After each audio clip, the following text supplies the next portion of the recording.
Hello बच्चों, let's read this question. The question says in the given figure L parallel to M and quadrilaterals A B C D C D E F and E F G H are parallelogram. Then prove that area of parallelogram A B C D is equal to area of parallelogram E F G H and this figure is given to us. तो देखो यहाँ पे जो हमारा concept use होना है वो ये कि जो पैरेललोग्राम्स होते हैं वो हमारे क्या होते हैं, अगर सेम बेस में हो बिटवीन सेम पैरेलल तो इक्वल एरिया। तो इसको लिख लेते हैं यहाँ पे कि कॉन्सेप्ट को, two parallelogram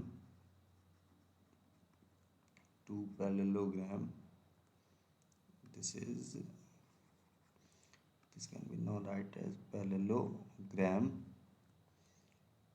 on the same base and between the same parallel are equal in area.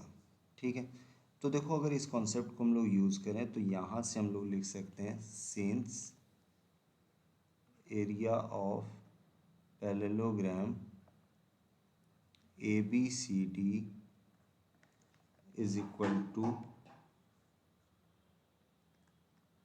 Area of parallelogram B C E F, this is equation 1। Why, अब यहाँ देखो A B C D and यहाँ क्या है B C E F, between same parallel हैं, ठीक है, and same base हैं, तो यहाँ से इनका इक्वल एरिया हो जाएगा।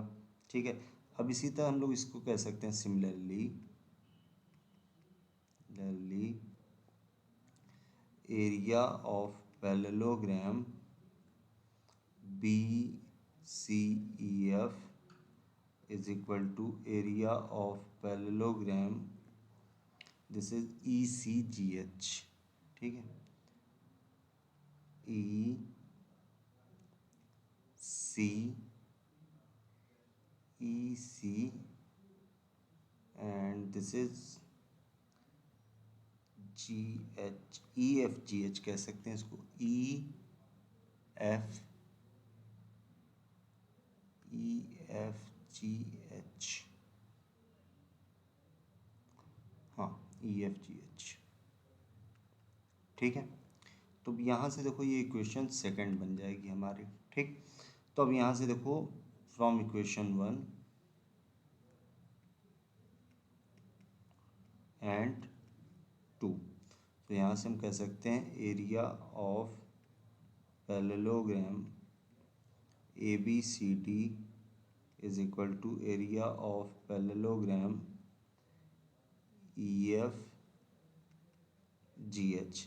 तो यही हमें क्या करना था, यही हमें प्रूव करना था। So we have prove this question using the concept of two parallelogram on the same base and between the same parallel are equal in area. Hope you understood it well. Best of luck.